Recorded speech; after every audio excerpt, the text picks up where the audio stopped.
One of the things I like to tell people is that the thing about voting at home, it increases turnout. It doesn't actually increase turnout for one side or another. It just increases turnout. And nobody wants to hear that, but it's still true.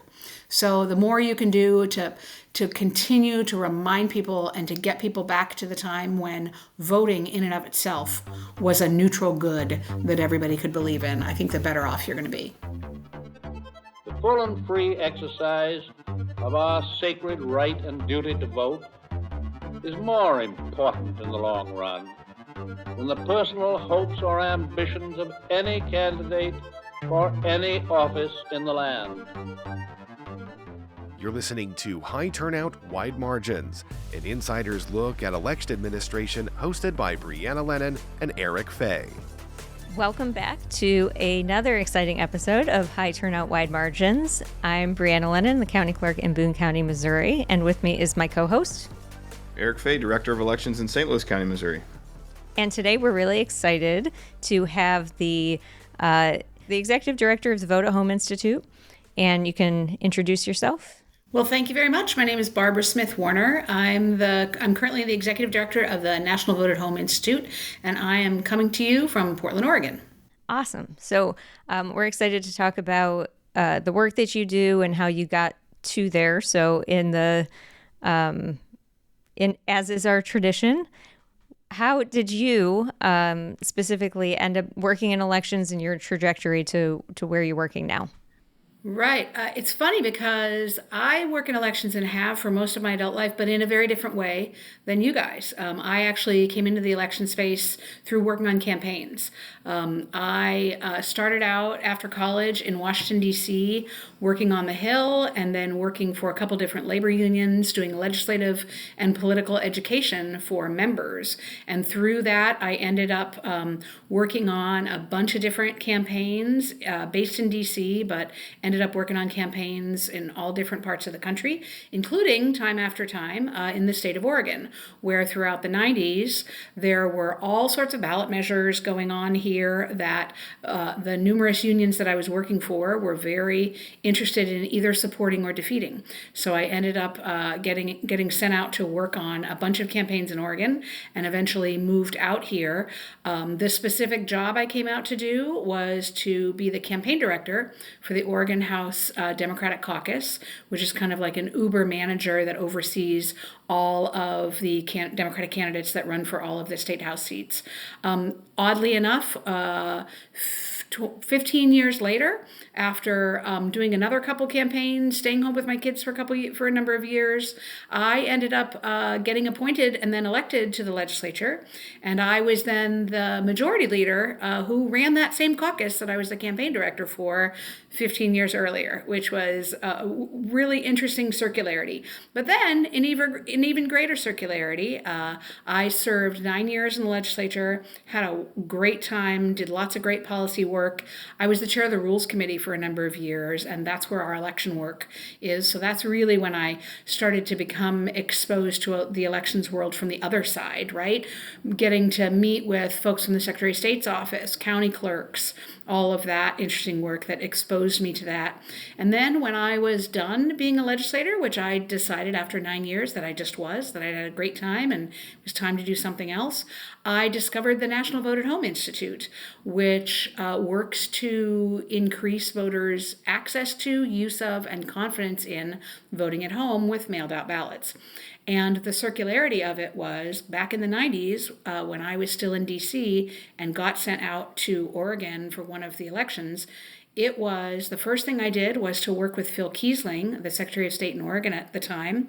I was working for the letter carriers, and we worked with him to do a bunch of public service announcements about the first federal statewide election that was run in the state of Oregon in the fall of 95 and the winter of 96. It was to replace a guy named Bob Packwood, who had resigned. And so in the primary, I worked with the Secretary of State, connecting him with letter carriers to do public service announcements about this great new thing that Oregon was doing called vote by mail at the time, or referred to as vote by mail. And then I ended up coming out and working on that campaign in the general. So again, 25 years later, I'm ready to do something else and discover this organization that was founded by that very same Phil Kiesling. So and my letter carrier background, making me a big believer in mail ballots.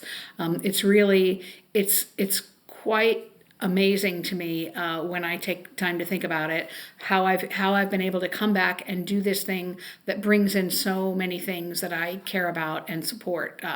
Mail ballots, democracy, making voting voter-centric as easy as possible. Because my biggest thing I'll say is, the thing about democracy is, if the foundation is voting, then voting should be as easy as possible. And there are few things more convenient and yet also safe and secure than sending every active registered ballot or voter a ballot. So tell us a little bit about, we'll get into more of the nitty-gritty of National Vote at Home Institute, but I'm curious, in your transition from all of the legislative and policy and campaign work you've done, when coming over to the Vote at Home Institute, were there some blind spots you had, for want of a better word, that you had to kind of bone up on some areas, or did it translate very well and you were kind of off to the races? I'd say both. It's a great question, and the answer is I experienced both of those things. The biggest thing I would say is, like, 1 year into this job, I went to the Oregon State Clerk's annual meeting, and I said to them, I said, you guys, you have got to engage more with the legislators, because I will tell you, I was the Rules Committee chair, and I've worked in campaigns, and I've learned so much in my first year at the National Vote at Home Institute just about how election offices run. It's a very different thing to know how campaigns run and even to be making laws. And then indeed to just learn all the backstory and all the administrative work and all of that goes into it, and how many things that legislators will have a great idea about how they think elections should be run that misses an enormous bunch of information about how it actually works on the ground in those election offices. So I would say the short answer is, the biggest thing I learned was how much I didn't know about elections. Overall, specifically when I started, I didn't realize there were 8 states in DC that were fully voted home, that were universal voted home states. So like the more time I spend, the more I learn. And though I think the most important thing I learned was how important it is to really get in and engage with election administrators to know how it works, that you can think you understand and know as much as you want to, but the truth is, until you have, at a minimum, talked to them, gone on a tour, volunteered, to watch ballot counting, volunteered on an election day as a poll worker, whatever it is, that is just critical for that connection to be made between the people who are making the laws and sometimes the rules about how this stuff works and the people who are having to administer it. I think jumping off of that, what kind of connections have you made with local election officials to kind of bridge that gap, or advice that you've given to local election officials about how to get in touch with or convincingly try to get election officials, because it is difficult to, there's a lot, they're being pulled in a lot of different directions, legislators are, and getting them to want to come engage can be difficult. So do you have any advice on that? I've got lots of advice. The first thing is just to reach out and do it. I mean, I know that in Oregon, we are technically a citizen legislature, right? We meet for 6 months in 1 year and 6 weeks in the other. And whether it's Texas that has one 60-day session in a 2-year cycle, or Massachusetts where they meet year-round, year after year, the truth is all of those legislators still care very much about elections and how they're run. And many clerks, I find, they cut themselves off before they try. They're like, oh, they're going to be too busy, or they're not going to be interested in this. Well, start at the beginning. Start with the people who are on the committees that specifically deal with election stuff. But even if they're not, you would be surprised how far an invitation from a local election administrator will go with those legislators. You got to frame it in a way. It's like anything. Appeal to their self-interest. I know that you're interested in making sure that we have the most secure elections, and could we, give you a tour and show you how it works, whatever it is. give them an award to get them to come to your annual meetings, right? Maybe even as crass as that. But generally, my advice is try it, because you'd be surprised how open most of these folks are. I don't care what side they're on or what bills they're on. You would be surprised how willing and interested they are in learning more. And as a side note to that, if the member can't come, talk to their staff and educate their staff. Because also, whether it's a citizen legislature or a professional or whatever it is, they all have staff of some sort. And if the staff understands what you do as an election administrator, that's going to go a long way towards either you're going to have the staff there as an advocate because they've come in and understood, or the staff's going to say, wow, this is really cool. My boss should come and learn about this. So that's the other thing is reach out to the member, find ways to do it, and focus on staff as well, because you can really get a long way by engaging with staff. Since we're on this topic of legislative advocacy, for want of a better term, and I know we'll get to vote at home stuff, but since you've got a lot of experience in this field, one question I've asked on a couple of occasions has to do with the experiences I've heard of election administrators going to legislators and talking to them about certain election administration policies that are proposed or in the works.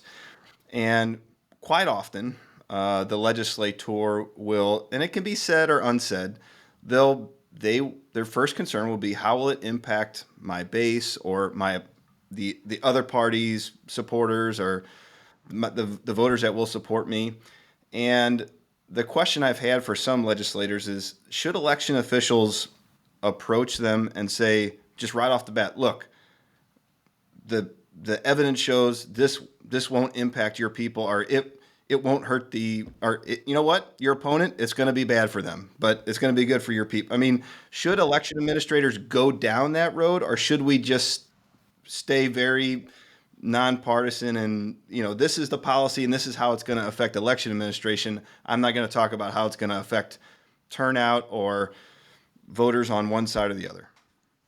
Yeah, that's a tough question. I mean, I think the instinct and really the best place to start is always from neutrality, right? And that's part of why it's better, if you can, to get them to you rather than you going to the legislator, right? Obviously, you might go do some meetings in their office during session, but ideally getting them to your office so they can see your process, that's just going to help to establish and really get them to understand that this is a neutral operation that in its inherent self is neutral, right? It works this way because it works this way for everybody. I think that's always going to be the better way to do it. Because quite honestly, you could tell both sides that this is going to help them and harm their opponents.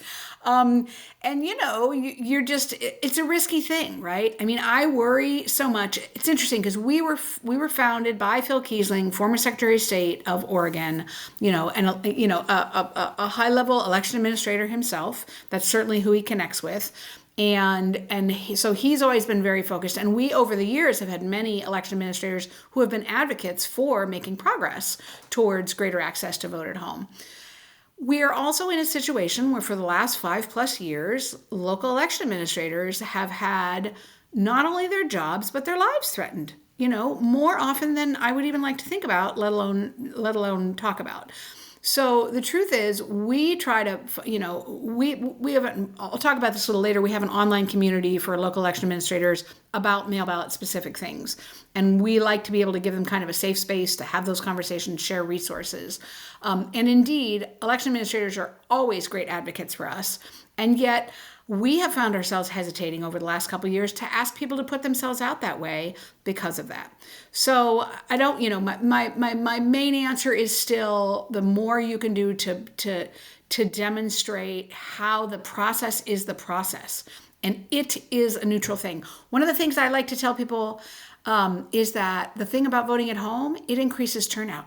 It doesn't actually increase turnout for one side or another. It just increases turnout. And nobody wants to hear that, but it's still true. So the more you can do to continue to remind people and to get people back to the time when voting in and of itself was a neutral good that everybody could believe in, I think the better off you're going to be. Hi, I'm Brianna Lennon, County Clerk for Boone County, Missouri, and you are listening to High Turnout, Wide Margins, a podcast where we explore local election administration. You have a background, as you've mentioned, working with the letter carriers and National Vote at Home Institute. Obviously has to understand and work with postal regulations and mail ballot regulations. From where I sit, and I have mentioned this to Postal Service folks that come to election conferences, that it seems like there is amongst regular voters somewhat of a crisis of confidence in the Postal Service. And I don't know, if there's an answer how to overcome that. I'm curious, from where you sit, are you experiencing that on kind of your nationwide viewpoint? And from your historical perspective with the Postal Service, where is the pendulum, I guess, is my question now with that. Yeah, no, it's a great point, and you're spot on. The truth is that there has been a crisis of confidence, and it's a combination of actual experience in what's going on and a little bit of big lie thrown in, sprinkled in for flavor and to exacerbate it. But here's the thing to remember is that you have to acknowledge the structure of the Postal Service, how it was set up, and how it used to serve in our country, in our economy, straight up, and where it is now. Like, you used to have 2 or 3 mail deliveries a day. That's how critical the Postal Service was to the functioning of our country and our economy. It was, bills and medicine and invoices and how you paid your rent, and legal notices had to be delivered that way. There were all sorts of things. And so the Postal Service was structured in a way so that they could provide that same service to every freaking door in this country for the same cost. That requires a big bunch of infrastructure, and it also assumes a pretty high volume of mail. And then you've got the last 50 years, right? Even before, as the internet ramped up and increased that, even before that, you started having changes. But now, if you think about all the things that used to happen through the mail that just plain don't anymore, right? When was the last time you mailed a check to pay a bill? It's probably been a while. When was the last time you received a legal notification through the mail? Probably not. You probably got it on your email, right? So the truth is you have this structure that was set up with buildings and infrastructure and staff to do this huge volume of really critical mail, and that volume has dropped like a stone. There are still really important things that it does. It is still a very valuable service. Lots of people still do get medicine by the mail, and it is structured in a way that it's more capacity than it needs. And so as it's trying to figure out ways to scale down to get to right size itself, it is impacting the way the mail gets received and delivered and processed. So it's a combination of that as a really big structural issue with the Postal Service that they've been dealing with and acknowledging and working very hard to figure out. And layer on top of that the big lie, right? Oh, people, the Postal Service throws away ballots, or they take them and then they photocopy them and then, return them all in. All the just, ridiculous stuff that you hear. So, number one, it is no small part of why we call ourselves the National Vote at Home Institute. We talk about voting at home. I still say vote by mail regularly because lots of people think of it by that. But the truth is, if you think about how it works, the ballots get mailed out, but even looking in the states that are universal vote at home, most people in those states don't mail it back. The mailing it out is still really important, but in Oregon, like 2/3 of voters bring it back in person to election offices or to ballot drop boxes. So it's acknowledging that. Also, full disclosure, it's because we want to remind people of the focus on what you're doing is you're voting in the safety and security of your own home, where you can get lots of information. We have all sorts of cool statistics about how much more down ballot voting there is when you vote at home, right? Because it's literally sitting like I am now at my dining room table, and I'm like, oh, East Multnomah Soil and Water, who are those three people? And I can look them up and make an informed decision. But back to the Postal Service, yeah, it is a combination of there are challenges, right? And yet the basic structure is sound. We are supportive. I don't think anybody wants the Postal Service to go away. And so it is acknowledging that challenge that that's why you have grace periods on receiving those ballots. I mean, Postal Service employees, letter carriers, when I worked at letter carriers, and I know it's still true today, they were the most trusted government employees, period. Because they're the people you see every day. They come to your house, they bring you your stuff, they check on whether you're okay. They're a really important part of how we still function as a country. I guess Institute viewed, or you personally viewed, when there are arguments specifically about voting at home that come up, or there are, we always hate to see when a county clerk does something that they shouldn't do, and then they get in trouble for it, and we have to, not necessarily defend them, but at least hear about what happened. And, that hurts, I think, the overall reputation of the offices. How have there been responses when there have been instances of abuse of the system or somebody doing what they were not supposed to do, how you've reacted to those things?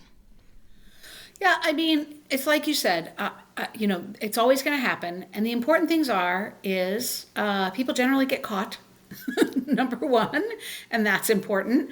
And number two, what it does is it teaches us every time about, okay, are there weak spots, right? And what can we do to improve them and do best practices? I mean, I'll give as an example, in Connecticut in the last couple of years, there've been a series of things that have happened in Bridgeport about ballot harvesting and other things. Well, here's what you don't hear about that, is that all those so-called violations there are because they have really weird rules about who can collect ballots and return ballots. And most of the violations are someone returning, one person filled out the form and got the absentee ballots and then brought them to somebody else, and then somebody else returned them and not the person who got the form originally. I'm not totally writing off what has happened there, but a lot of it is violations of rules that are just about how they're returned, what boxes they go to, who is returning them. There are little to no allegations of actual fraud with the voting or the ballots. It's just because Connecticut had these oddly specific rules about ballot return. So we are engaged there right now. So the good news is Connecticut passed a constitutional amendment last year to allow no excuse absentee voting at home. And so now we are working with them. Okay, now legislature, as you're going to implement that, why don't you take a look at these rules and restructure them to best practices, right? We have a lot of best practices about ballot returns, about ballot tracking. Ballot tracking is a huge part of this because it's another reason why people discover when there is fraud or bad things happen.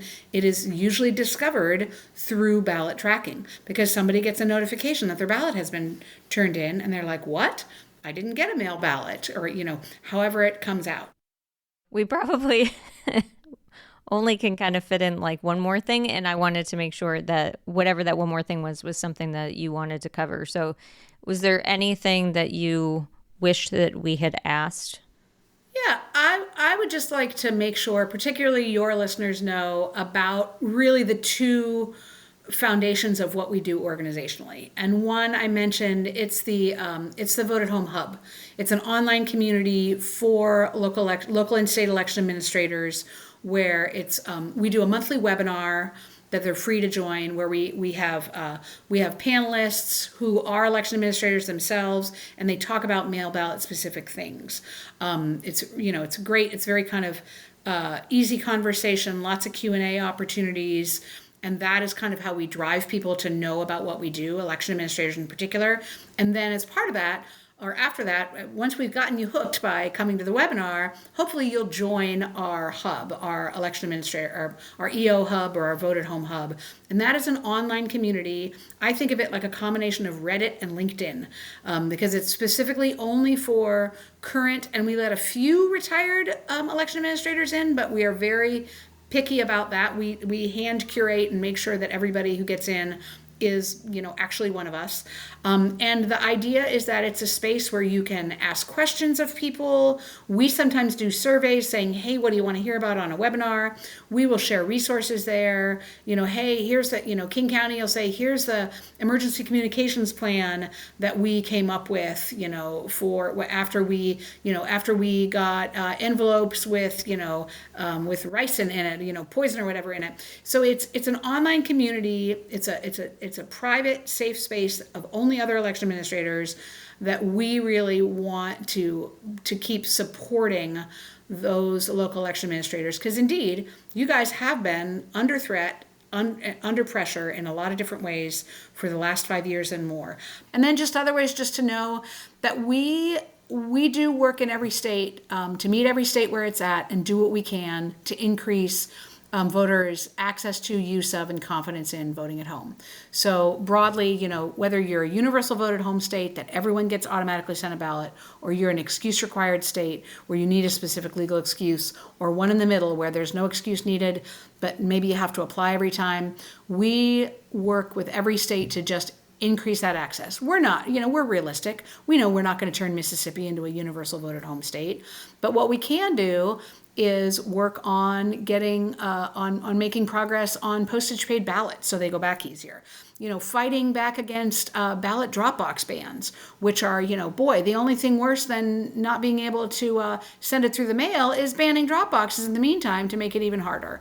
So we really do, we are interested, if you have an idea about a way that you think that voting at home can be easier or more productive or better utilized in your state, reach out to us and we'd be happy to work with you. We have model language, we've got best practices, all sorts of good stuff like that. You've been listening to High Turnout, Wide Margins, a podcast that explores local election administration. I'm your host, Eric Fay, alongside Brianna Lennon. A big thanks to KBIA and the Election Center for making this podcast possible.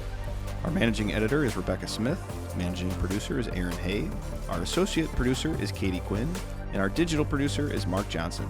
This has been High Turnout, Wide Margins. Thanks for listening.